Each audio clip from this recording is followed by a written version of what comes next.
It's time for the Splash Live from Civic Center TV, featuring stories from and about people like you in the greater West Bloomfield area.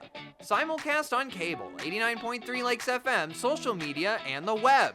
Now live from Green Media Center on Walnut Lake Road, it's the Splash Live.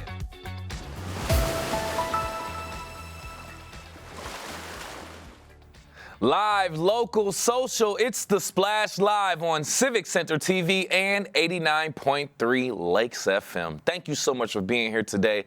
I'm your host, Kevin McIntosh. Getting straight into our top story for today, safety and necessity lead to a new athletic field exploration at the West Bloomfield Middle School. At the West Bloomfield School Board of Education approving approximately $663,000 for pre-purchase of a new turf field for the middle school by a 6-1 vote. Among the chief concerns, safety, with residents making note of deteriorating conditions on the current grass field. We often have to practice at the middle school because the high school field is unavailable and it's always in very poor condition. Even when it's not muddy or slippery because of the weather or the sprinklers, it's very uneven ground and there's always rocks everywhere, so it makes practicing there difficult and even unsafe at times. The middle school field will see heavy use from gym classes, recess, middle school sports, and as you've heard, high school teams are also practicing there. And I'm wondering if the district's maintenance budget would even come comparing to the standards of taking care of real grass. There's huge risks with leaving it the way it is. And I think that going with the original plan of having a turf field out there brings much less maintenance, much less costs. You don't have to hire somebody that's just soil responsible for always maintaining the field.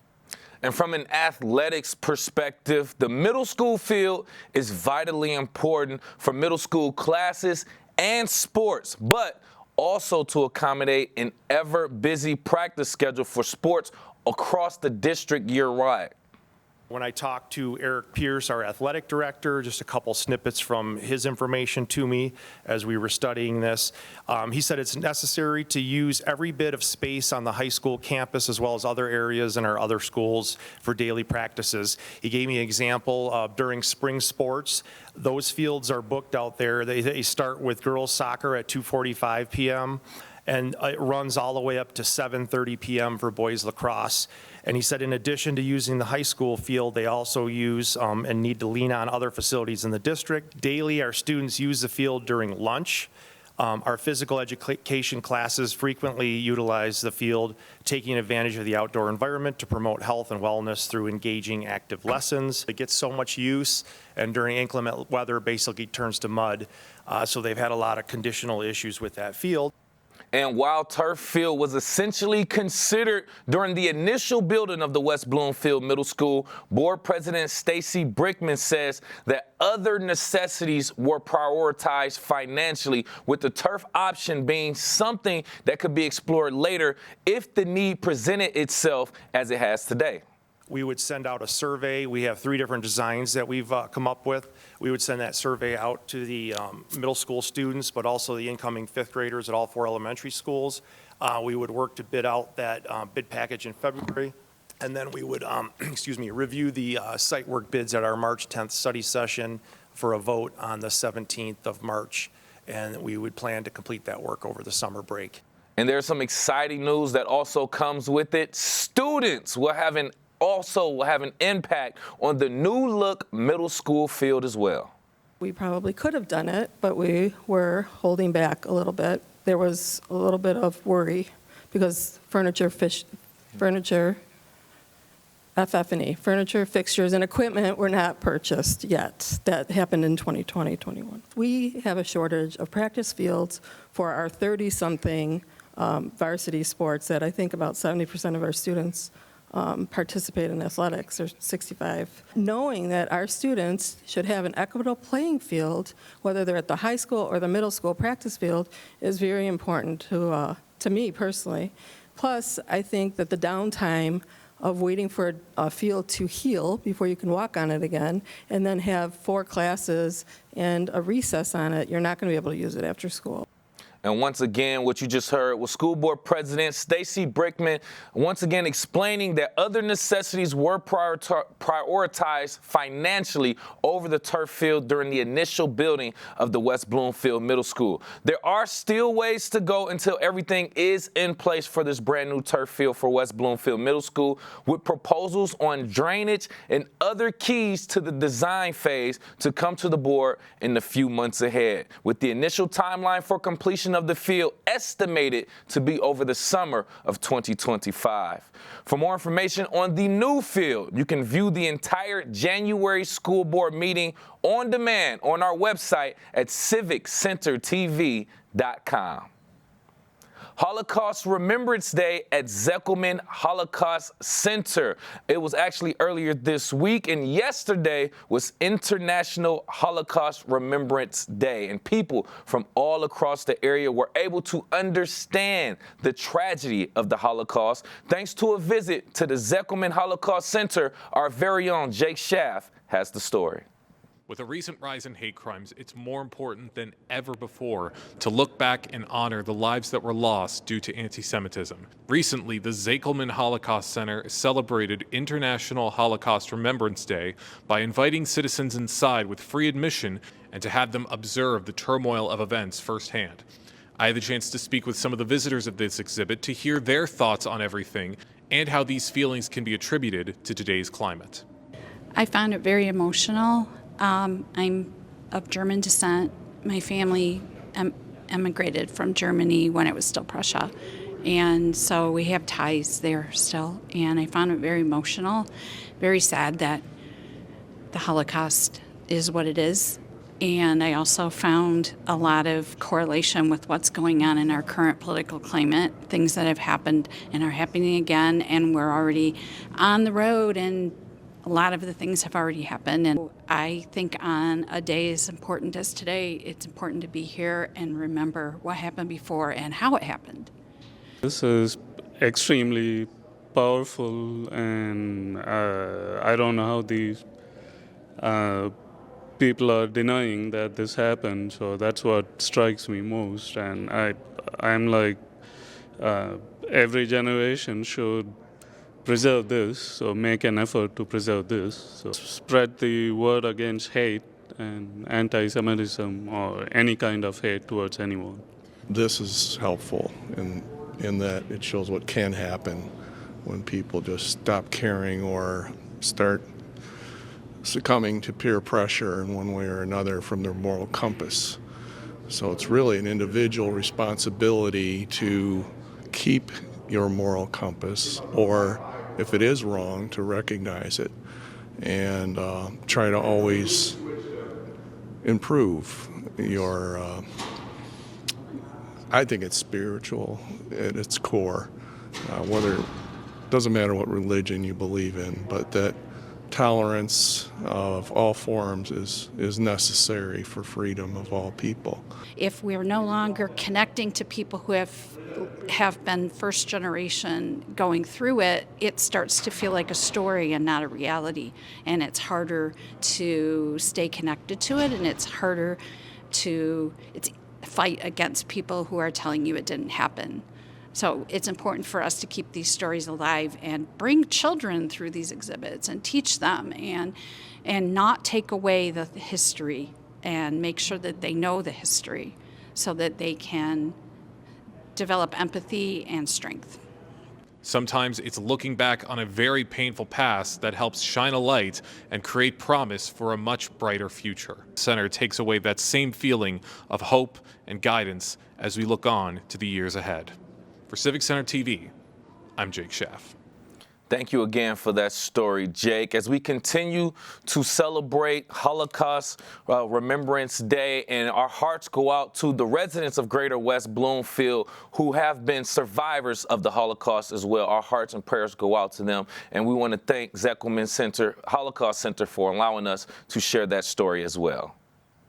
The Chicken Soup Cook-Off has been an event in Greater West Bloomfield, and it's actually been a beloved event for 12 years, bringing the community together through food, fun, and charity. Now, this year's event, proceeds from the event will benefit charities like the Detroit Dog Rescue, Metro Food Rescue, scholarships, and programming demonstrating commitment to philanthropy. So to give out more details in regards to this event, joining me live on the splash from Temple Shir Shalom, we have Rabbi Daniel Schwartz. Thank you for being here, Rabbi.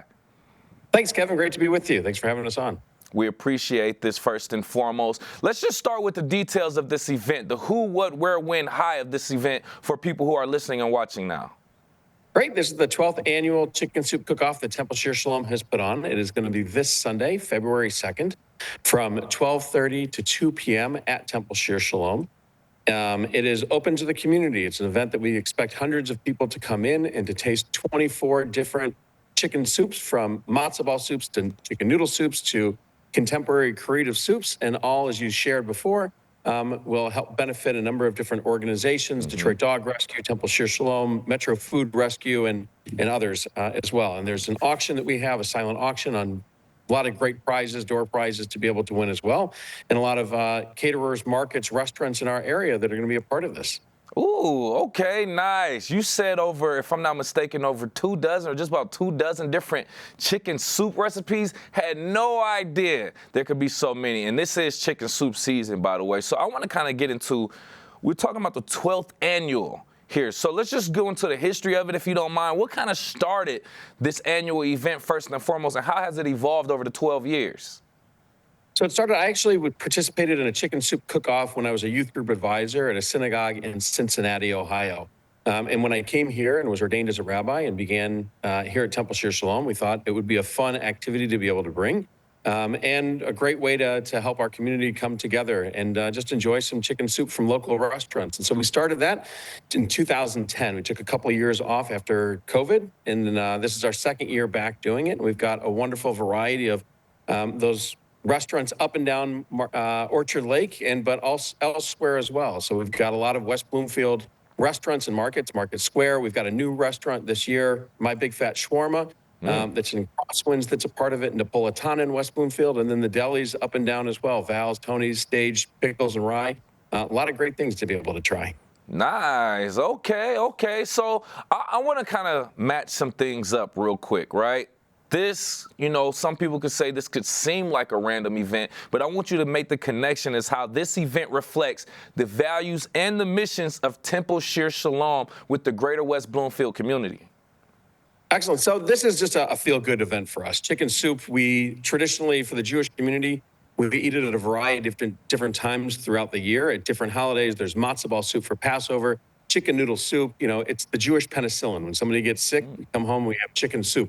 And so it connects to us in that way, but also as a mission for us as a congregation that likes to be involved in the community and helping out, partnering with different organizations. Metro Food Rescue, every restaurant, every amateur entrant that is participating is bringing an additional gallon of soup that will be served at food banks in Oakland County this upcoming or the following week. And so everybody brings that soup, and usually we get more than just the 24 gallons of soup that are a part of that. Detroit Dog Rescue this year is one of our partner organizations, and they'll benefit from some of the funds as well to be able to continue their wonderful work and the incredible things they're doing to help dogs of Detroit and animals of Detroit. And then for us as a community, it's just a fun way to open our doors and to show the West Bloomfield community what Temple Shir Shalom is all about. Nice. And I love that you are doing that. Opening the doors to the public, giving them an opportunity to, like we say, enjoy some good food, but also just get to know some of their neighbors in the community as well. With me right here live on the splash from Temple Shir Shalom, we have Rabbi Daniel Schwartz talking about Temple Shir Shalom's 12th annual Chicken Soup Cook-Off happening February 12th, 12:30 to 2 p.m. A great event, like we said, which is also has some great benefits to charities also, which I want to explore. But I want to ask you also, from the years that you've participated, you have any memorable stories that stand out that kind of paint the picture of community, unity, or any chicken soup recipes that stood out to you from your years?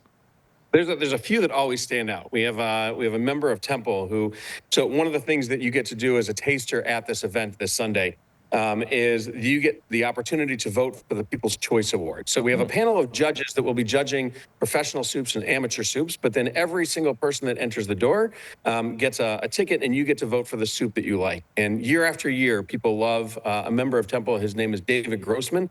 They love his chicken matzo ball soup that he brings in. And we have a big trophy that's getting engraved right now again with his name on it from previous years, but he was our past winner for that.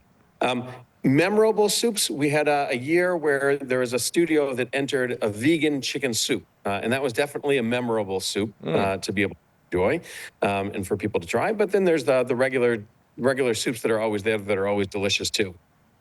Ooh, I'm just thinking about once you start getting into the rhythm of eating something, and I call it chicken soup for the soul. That's what I'm kind of getting with. It makes that connection, so I love that. But once you get in there, you start trying different chicken noodle soups. I imagine like it just gets better and better, and I just imagine it's just a great event. I'm so happy that you all are doing this. I'm getting hungry.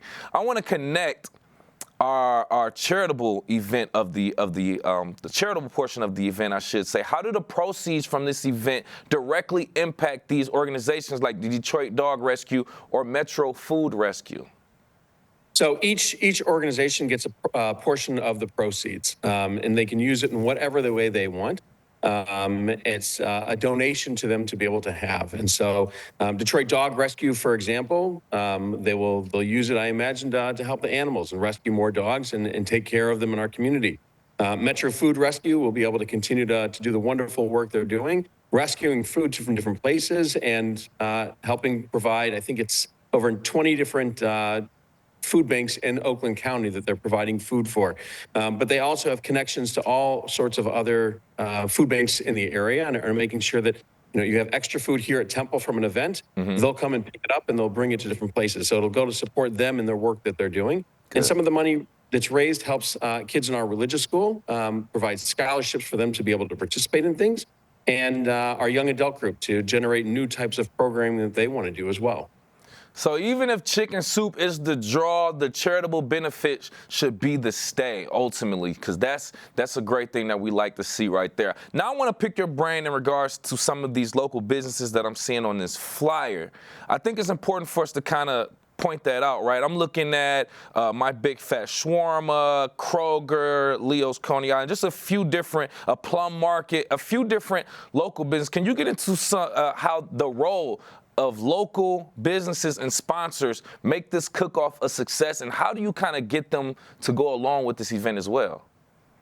So we have two co-chairs every year. This year, our wonderful co-chairs are Ashley Sefferman and Debbie Lippett, members of our community that are out there, and they go out to different restaurants starting in November, trying to recruit to see if people want to be a part of it. And it's an easy sell for a lot of the restaurants. They get to get out their soup in front of hundreds of people, and they know that they're doing great work in the community as well. So, this year, one of our new restaurants, as you mentioned, in West Bloomfield, My Big Fat Shawarma, Laith, the owner, super excited to be a part of it, and excited to get his restaurant out and as a new shop in town to be able to share their delicious soups with people.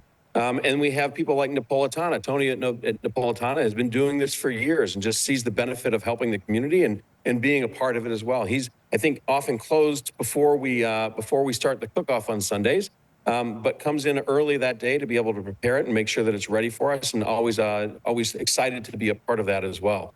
So I think a lot of times the business owners see the benefit to the community and helping out, and like to be out there supporting the community.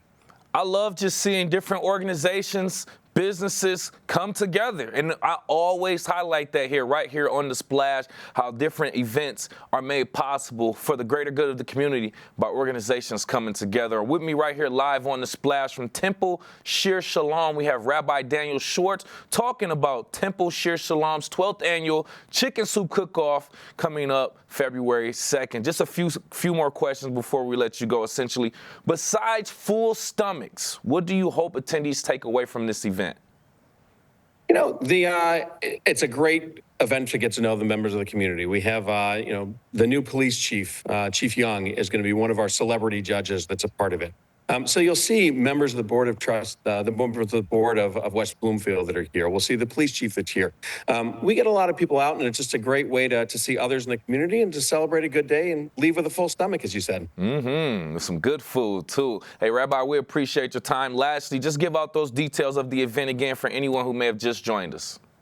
Excellent. This Sunday, February 2nd, 12:30 to 2 o'clock p.m. at Temple Shear Shalom at the corner of Orchard Lake and Walnut Lake Road.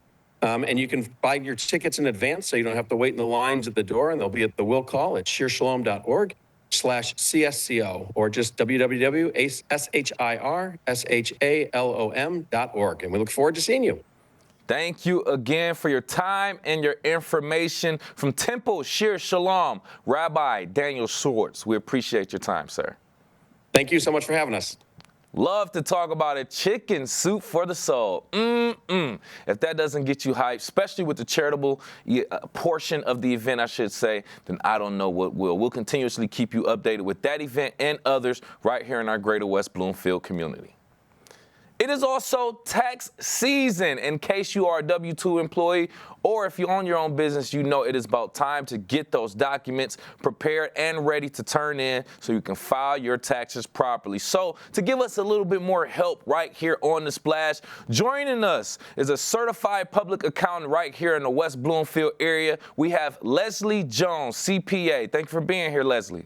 No problem. How are you? I'm doing just fine. Thank you for asking first and foremost. Now, like I mentioned, I have a little bit of research, some notes here, but I don't even want to give out misinformation, which is why I have you here. I want to start off by talking about the differences. Now, there's mistakes that people make, and then there's trends and challenges that people face when filing their taxes. Let's start with the challenges and trends. Are there any unique challenges or trends that you've observed in tax preparation, specifically from residents of West Bloomfield? I have. So there's a lot of high earners in West Bloomfield, specifically our W-2 wages. And those people with children, a lot of times we depend on the tax credit. And for the last couple years, specifically this year and last year, there's an income phase out. And so that tax liability, you're not getting that $2,000 credit. That's one of the things that I've noticed, specifically for those people who have the high earners on W-2 wages. Also, some of the things that I've noticed with people who own real estate, not taking advantage of all of the different credits and deductions out there for the real estate, for their real estate investment properties.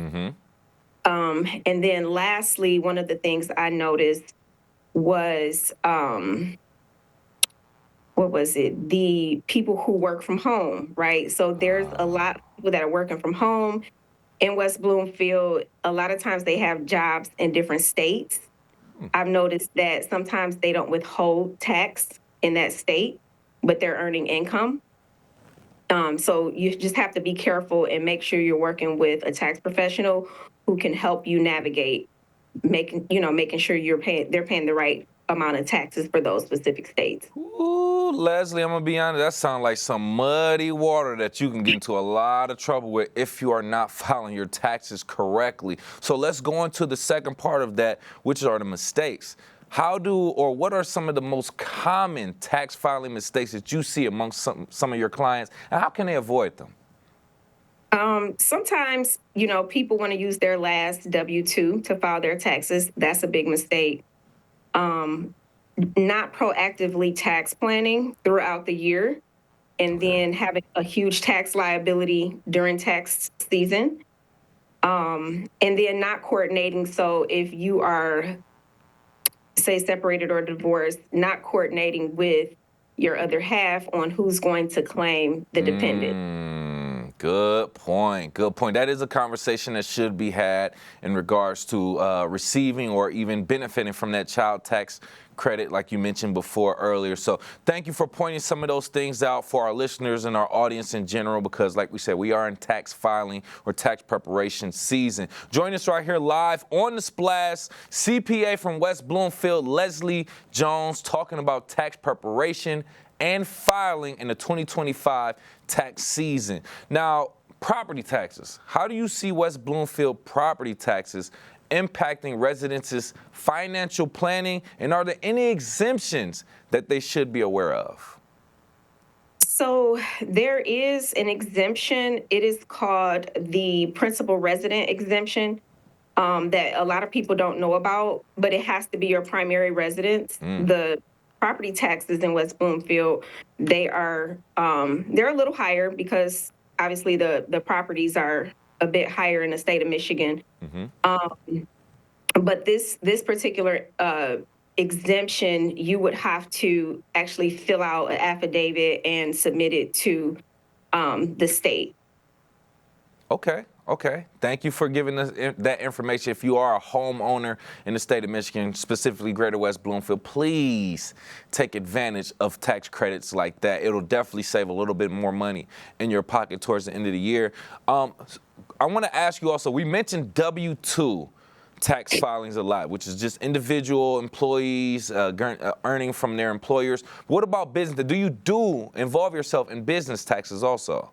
Absolutely. So being proactive with business, number one, record keeping is key. So making sure we're maximizing the qualified business income deduction that's based on your business income, maximizing all of the deductions and credits, being proactive with planning, making sure. So for the past couple years, we had a bonus depreciation that is in a phase out period. I believe in 24 it was 40%, and then in 25 it's going to be 20%, but that's huge. So if you're thinking about buying major assets that you would normally just use a smaller depreciation, that 40% of depreciation of costs, that's a huge tax deduction.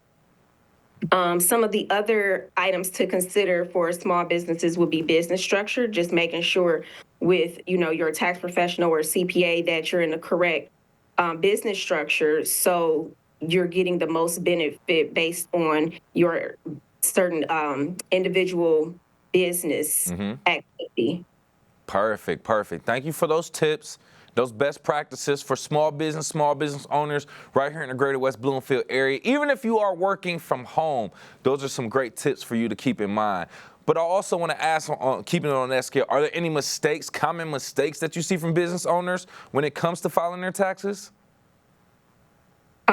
Just not having accurate record keeping, not paying those quarterly estimated taxes.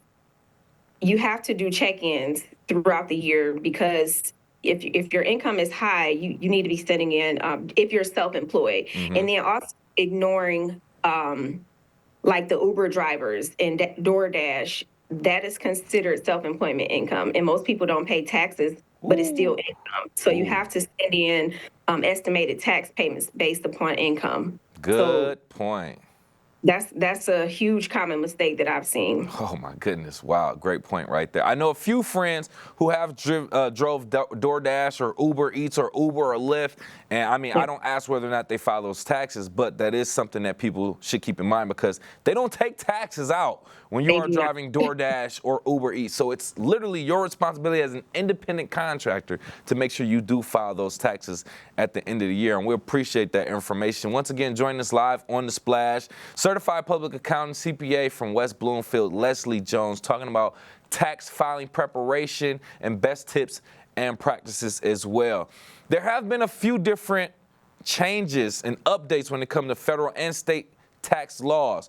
Are there any recent changes from the federal or state tax laws that might affect our Greater West Bloomfield residents? So from a federal perspective, you have the standard deduction that's increased, but that's favorable. So that's a good thing. One of the major things that I've saw that I know would specifically affect West Bloomfield residents is to keep in mind of the estate and gift tax. There is a $12 million exemption. It's a lifetime exemption. 2025 is the last year that you can take advantage of that, and then it's going to drop significantly to about $5 million starting in 2026. So I would say that would more so affect for this particular year to consider in your tax planning when you're looking at 2025 taxes for next year. Seems like 2025 seems to be a very impactful year when it comes to taxes, tax filing, and preparation. And we appreciate you for giving out that information. Don't want to hold you up too much longer, but just lastly, any additional information, advice, practices, tips, or even strategies you would recommend for some of the high-income earners in West Bloomfield, or even just earners in general? Tax planning. Tax planning is key. Do not wait until tax season to start looking at your taxes. Tax professional, work with a financial advisor or a wealth advisor. Build a team, and that way you can protect your assets and your income from paying high taxes. Listen, I literally couldn't have said it any better. With you being the expert and the professional is so much value to what you say. Once again, we want to thank you for all the information that you gave to us here today on our platform. And CPA, Certified Public Accountant from West Bloomfield, Leslie Jones, we want to thank you again for your time. Thank you for having me. Thank you again for a lot of key information as we are all in tax season and doing our best to prepare our documentation so that we file before the deadline. Great information. Once again, we'll continuously keep you updated on essential information like that.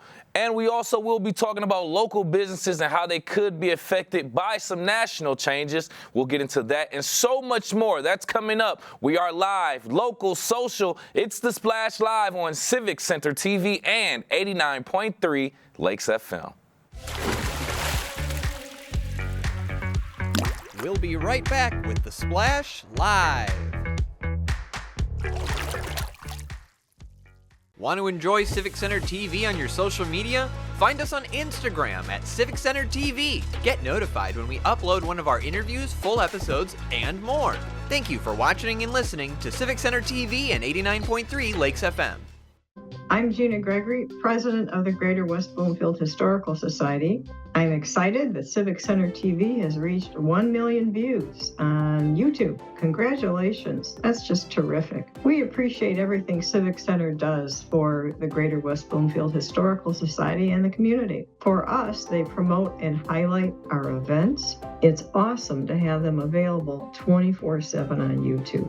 I'm Gina Gregory and proud to be one in a million.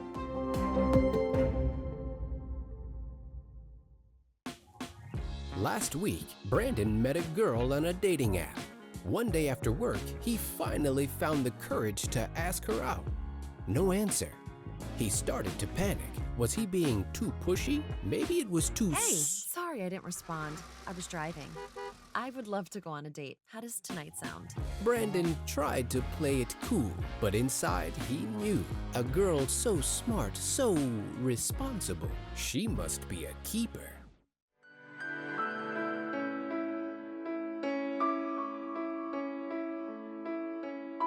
What people are watching in Sylvan Lake, Civic Center TV, and 89.3 Lakes FM.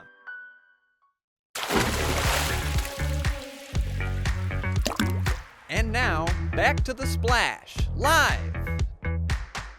Live, local, social. It's The Splash Live on Civic Center TV and 89.3 Lakes FM. Thank you so much for being here. I'm your host, Kevin McIntosh. Small businesses are extremely vital to our greater West Bloomfield community. Not only do they provide money to circulate within our local economy, they provide jobs to our local residents as well. And how has some of the national news, market changes, and trends affected some of our local businesses? Joining me right here live on The Splash is the West Bloomfield business consultant representing Oakland Thrive. To answer some of those questions, we have Jamar Bray on the show. Thank you for being here, Jamar. Thank you, Kevin. I appreciate it. I'm happy to be here, so I'm ready. I want to flow through just a couple national topics and subjects that are kind of floating around, affecting everyone.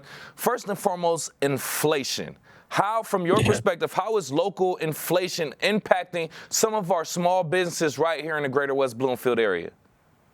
Yeah, I mean, you think about it with inflation, they have to, of course, increase their rates of, even when you go into the restaurants or, you go and grab a plate of eggs, that used to be $2 and now it's $4 or $5, and it's not because they want to, tax their consumers or they want to make sure that their customers are getting price gouged. It's just the way, things are right now, and they have to make ends meet, and they have to make sure that, they are also keeping their business open. So, inflation is very real. It's very real for a lot of our business owners because of the simple fact that they don't want to come off as a very expensive restaurant or a very expensive clothing store or retail, whatever you want, whatever your business is.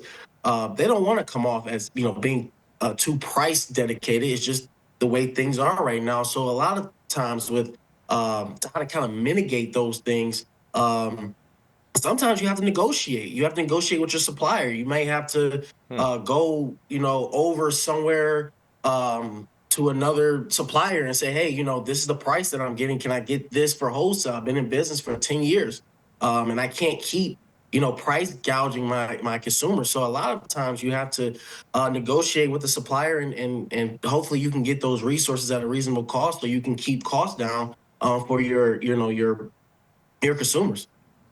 And that's ultimate. It makes sense. You want to look for the best deal possible that'll affect your bottom line. Because like you said, yes, to kind of offset those costs that these business owners are facing from their supplier, you have to find some type of way by, like you said, negotiating, finding other suppliers and things of that nature. That way we're not putting all the costs on our consumers and pushing people away for, like you said, seeming like we're price gouging and things kind of in that area. Right. So You see it with ticket prices. You see it with, even where I went and got Starbucks this morning, and only I think 2 drinks, and it was almost $20. So you think about that, where that's just the times we're living in, and it sucks because they still have to keep a business going. They still have to keep those doors open. They still have to pay their employees. They still have to pay their insurance. So, there's a lot of things on the back end for a customer to think about when they are going through these prices. And shopping local has been a huge thing for the community, especially in the last years, because if I'm going to go anywhere, I'm going to go to my local grocery store. I'm going to go to my local retail shop, and I'm going to shop to support them because I know how hard it is. Great point. Also, there's another topic I want to get to that's been kind of national. I want to see how it affects our local economy, and that's the proposal of ending taxation on service tips. How would ending taxation on service tips either benefit or hurt some of the businesses in hospitality and service sectors right here in West Bloomfield? Yeah, even when you think about the different restaurants that are in West Bloomfield, you think about mainly, you like I said before, you can go down Orchard Lake and see so many different great eateries and the different shops, and it's tough, because on the back end it's great for the servers. They're able to actually be able to keep those tips and go about their day, or maybe their check is a little bit more. So I see it on both ends, because of course maybe some of that tip money keep the doors open for a lot of different restaurants. So a lot of times, speaking about the taxation of tips, I want to make sure that people understand that the research that go into that, you have to be able to also separate between consumer, business owner, and what's right for the economy right now. And I think I want everybody to keep money in their pocket. I want to keep as much money as I can in my pocket, if I work hard for it. So and that's just speaking from my point of view. I don't want to speak from anyone else's point of view, but from my point of view, I want to keep as much money in my pocket. So I think it's a great thing, but I think for some business owners it might become a hindrance later on. And that's just something we're all going to have to figure out eventually as we're going on. But with us right here live on The Splash, West Bloomfield business consultant representing Oakland Thrive, we have Mr. Jamar Bray, just talking about how some of the national news, market changes and trends, and economy changes, I should say, is also affecting our local greater West Bloomfield community. Just a couple questions real quick before I let you go. How are there any tips that you can share on how small business owners can not only identify and find, but also apply for some available grants and loans specifically available to some of our local entrepreneurs? Yes, listen, that is my thing right there. The grants, loans, and Let's I go. want people to understand, loans are, we all know, as soon as you get that loan, you gotta pay on it right away. And I tell a lot of my clients, let's look at all options, before we go into, finding that $20,000 loan. Let's look at all of our options. Maybe let's look at maybe cutting costs here. Maybe that can open up an extra $10,000 for you. But if you certainly need extra funding, I like a business line of credit. Business line of credit, I think, is the best thing you can, do from my point of view, and for a lot of my clients, because if you get a $50,000 business line of credit, but you only need 10 or 20 of that, you're going to pay back on that 10 or 20, and you still have that 30, left in your pocket. So a lot of times I want people to also look at the different community banks and know your bankers, know the loaners in the community, because they're there for the community. If you can go to a local bank and say, hey, I have a business off Orchard Lake. I have a business in West Bloomfield. I've been here for 5-10 years, or maybe I'm starting out. And I want to be able to sustain this for the community. They're going to jump right aboard because they believe in keeping businesses alive in the community, especially in the West Bloomfield area. And with grants, of course, with the new cabinet, with new presidency, so a lot of grants are starting to be developed. I see, Jordan Brand has a great starting out for a nonprofit. They have a great grant, but a lot of grants aren't as popular right now. They're national, but they're not as popular. So I would say, let's look at the grants, loans, and let's look at the business line of credit, and let's see what's best for your business and what makes sense. Yeah. Not what makes sense to what it looks like, but what makes sense for you. Correct. And that just goes into the old saying, not all money is good money. You need to go with what works best for your current situation. Last question before I let you go, sir. Just want to inquire. This is a great opportunity for anybody listening who's aspiring to be a business owner or currently is a business owner for you to explain why you believe Greater West Bloomfield is a prime location for not only starting a business, but expanding a business compared to other local areas. Oh, the opportunity for growth is huge. When you look at the Greater West Bloomfield, you look at so many different great business owners, but it's a community, and they support each other. And I see that, often when I go into, the Orchard Lake Mall, and I walk in there and I walk around and I see that this is a community that believes in their small business, but they believe in supporting each other beyond their small business. And of course, with the West Bloomfield Chamber, you can always join that. So you can always have a chance to network with each other. But I would say with West Bloomfield, you have to love it. You have to love the different stores and the different stories that you hear. And I think there's no other place that I think you can expand to than West Bloomfield, with all the new developments and everything that's happening in the last, I would say, year. It is truly amazing. And I think, people slowly but surely, they're seeing that. They're seeing that expansion. They're seeing that I can start my business out of my home, and I can, end up, finding a place off of Orchard Lake or wherever, you're at. So I think this is a great community. I think it's a great business community. And I can only see that the future is even brighter for the Greater West Bloomfield area.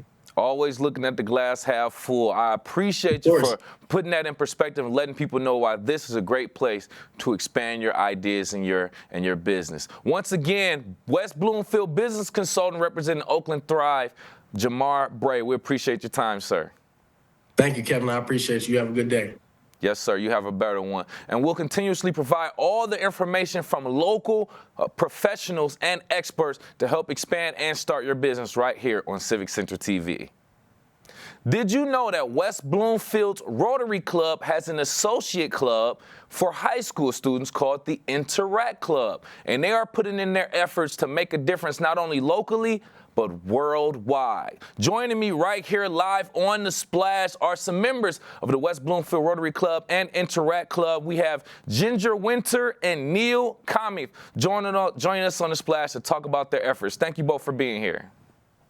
Thank you for having us.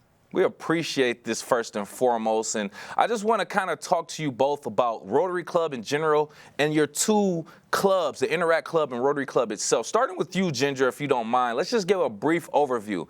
What is Rotary, what is the Rotary Club, and why are high school students involved? Well, Rotary is a club that is service-oriented. They have people from the business world, people who are in education, all different people who care about service for others. And Rotary is the adult club, but we also have Rotaract in a lot of the universities, such as University of Michigan, Oakland University. They have a club called Rotaract. Rotaract many times will take trips where they'll go to places like Haiti. They'll teach people how to clean their water so that they are stay healthy. There's a lot of things that Rotaract does. But before that, in the high school, we have clubs called Interact. And those Interact clubs are students, and we're teaching them how to do service things in the community, but also in the larger world. Interesting. I like how you broke that down. From my perspective, I kind of see it as Rotary Club being the main club, but then you have something like development clubs right underneath that as you get to that level of being, out in the, I guess, the real world, dealing with the real world situations that the Rotary Club does internationally, not just nationally, but internationally. So that's very, very interesting to learn and to find out. And with that being said, Neil, I'm coming over to you from your perspective also.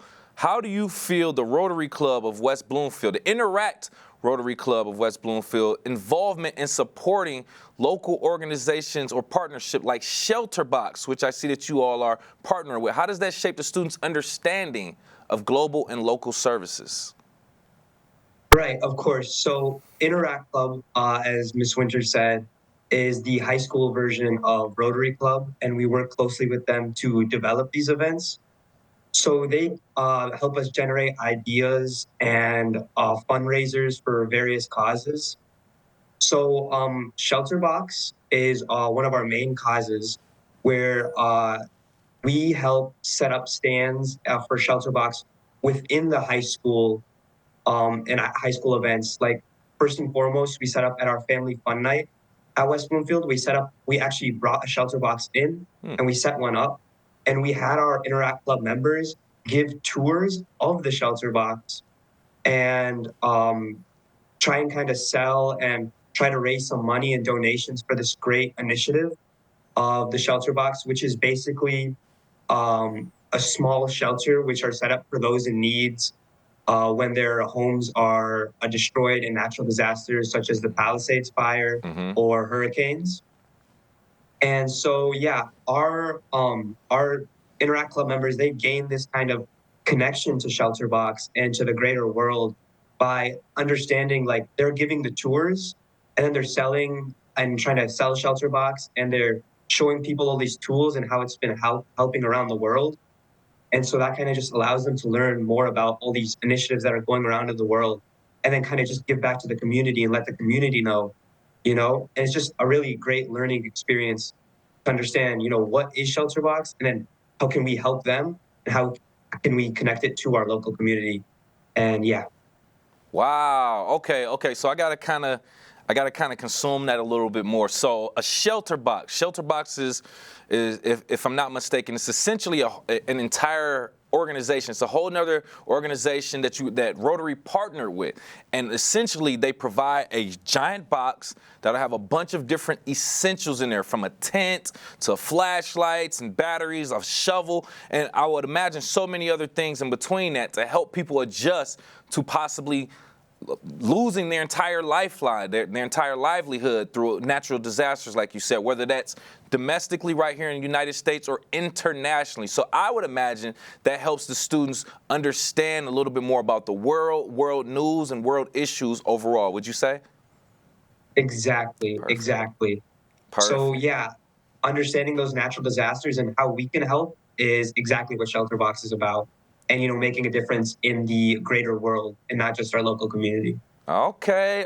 So now we're starting to get to the meat and bones of it. I want to break this down a little bit more. Ginger, with you now, because I want to talk about that shelter box a little bit more. It seems like there's a lot of different essential pieces and parts that go into these shelter boxes, and they're getting shipped off everywhere. So I imagine there's some sort of financial responsibility tied to this also. In what ways can the Greater West Bloomfield community actually help fund or build these shelter boxes, or even just help the Rotary Interact Club in general?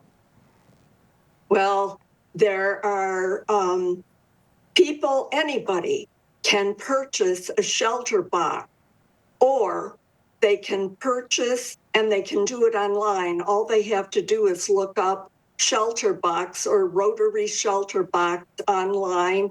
It'll come up, and there's different kits that they can purchase. Our Interact kids are purchasing $1,000 of a total shelter box, but there are areas that have smaller kits, like for $100 or whatever, depending on, is it a flood, is it tornado, is it a war, what is going on, and then the people that run the shelter box company in London decide what the needs are. And then they send that to the area that's afflicted. And at that time, the Rotary Club steps in and delivers these shelter boxes to people in need. Nice. I love how that works. It's a system. It's a collaborative effort also, like we said, and with it being essentially two international clubs and organizations that are doing things to help people everywhere. But I love how we have that tie right here in West Bloomfield. So thank you for providing that insight. And with this right here live on the Splash, by the way, we have a member of the West Bloomfield Rotary Club, Ginger Winter, as well as member of the West Bloomfield High School Student Rotary Interact Club, Neil Common, talking about shelter boxes, their partnership with shelter boxes, and what we can do right here in Greater West Bloomfield to help support people in need with those shelter boxes as well.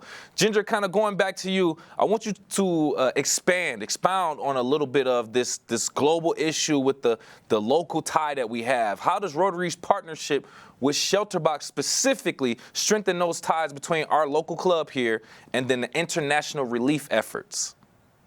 Well, the shelter box idea was started by a man in Rotary. And then they collaborated with this company that makes the shelter boxes.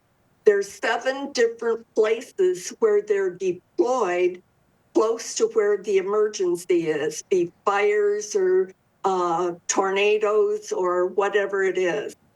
And we are letting our West Bloomfield people know about this, because as we have more problems with many different things going wrong with our climate, we need more and more of these. And so you, as a person listening today, you can write a check and it will go to our Rotary treasurer. And I'm going to put up a sign with the information on, so you can copy it down, so you can help with this ongoing effort that we are making. This is the sign where you can write a check to West Bloomfield Area Rotary Foundation. And it's 3994 Fieldview Avenue, West Bloomfield, Michigan, 48324. And on that check, where it says meant, you can put shelter box in the memo. Yes. No, perfect. And it's an opportunity for our viewers and our listeners. If you're listening on 89.3 Lakes FM, she just held up a sign. Essentially, if you are looking to donate, you will go to the West Bloomfield Area Rotary Foundation at address 3994 Fieldview Avenue in West Bloomfield. And if you are writing a check, make sure you put in the memo shelter box. That is one way that you can help donate to the efforts of West Bloomfield Rotary Club and Interact Club with their shelter boxes. Thank you for providing that visual and that information as well, Ginger. So Neil, on the student side of things, asking you and inquiring about you, with this specific shelter box initiative and campaign, what skills or values do you believe or have you personally gained by participating in this fundraising and awareness campaign? Right, of course. So with any fundraiser or campaign, and especially with the shelter box, we've learned to work with a variety of people and various groups like our Rotary Club and the shelter box to set up events. And of course, we've been running these events at various, like the middle school and the high school. So we've had to interact with the administration. So I definitely think gaining a lot of people and communication skills is a personal skill I've gained. And definitely just organization as well, making sure you have enough volunteers, making sure there are enough activities to be done at our stands so that people are interested in Rotary Club and Interact Club and donating to the shelter box. So communication skills, organizational skills, and finally, just like being able to convince and sell is an important thing. And you really have to make people believe that they can make a difference because, you know, we believe in this cause so much and that they should believe in it too. So that ability to sell and just make that belief that they can make a difference is just an important skill that we've gained as well. Nice. And, you know, setting up these events, like there's just so much that goes into it, just like all that logistical skills you can gain. I think it's just been a great experience for all of us at the club to run these events. Neil, I have to ask you this just for clarification, perspective purposes. I have to ask you, what initially made you gain interest in the West Bloomfield Rotary Interact Club? I want you to use this moment as a time of reflection as to why you joined, but also use it as a moment to sell to others who may have never heard of Interact or may be interested in joining. Of course, that's great. So I originally joined Interact because I heard about it, and I had so much free time on my hands early in my high school days that I wanted to make a difference, and I wanted to volunteer. And, you know, there's always a lot of one-off volunteering events that happen around school that you can do with NHS and NJHS.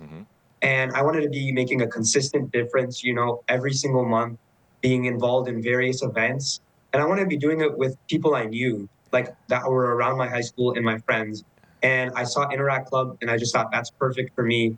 I can make a consistent difference. I can be with people I know and have a lot of fun at all of these events. So that's why I joined personally. Now, going on to why I think other people should join. So of course, we offer volunteer hours for all those who need it.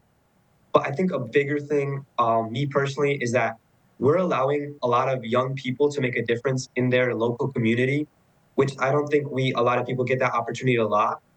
And you actually get that, you can make that difference in a variety of ways, because we've been partnering with so many different organizations like the Haven Shelter and Hospitality House. And these are all various local community initiatives. And that's just like a great opportunity for anyone who's in the high school. I think that's really a big reason why you should join Interact. Yeah, you can be with your friends, you can gain volunteer hours, but you can also gain valuable connections and make just a great difference in your high school, your local community, and, you know, with the shelter box, even the world. Oh my God, Neil. If I was your parent, I'd be so proud, man. I mean, that speaks to your maturity, sir, to feel like I wasn't doing much with my time, and I want to volunteer with my time instead of it being a one-off. I completely understand. You'll hear about an opportunity for community service or volunteer here and there, but then for that consistency so that you're making sure you're meeting new people, learning new skills, and just dedicating extra time to helping those in need. I love that, especially in a student like yourself, so young. So kudos to you and your parents and your entire village for raising you with that ideology.